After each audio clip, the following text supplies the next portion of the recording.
सुशासन दुई गोटी प्रमुख दिग होउची गोटे होउची अभियोग शुणाणी एवं आउ गोटे होउची दुर्नीतिर मूलोत्पाटन। वर्तमान सरकार आपणकर दुआर को जाउछंती। आम सरकार आसीबा ठारू वर्तमान मध्य 18टी पाड़ी रे आमे 15,000 लोकंक अभियोग शुणी 96% तार समाधान करिछु।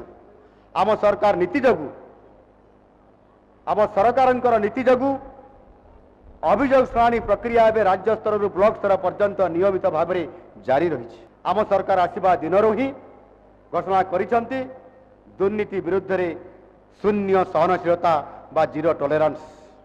आपण माने जानिसंती पीएन ठारू आईएएस पर्यंत नुआ करी चाकरी रे जॉइन करिथिबा अधिकारी ठारू आरंभ करी अवसर दिन पर्यंत जो अधिकारी माने दुर्नीति करुथिबे तांको पई निस्तार नहीं।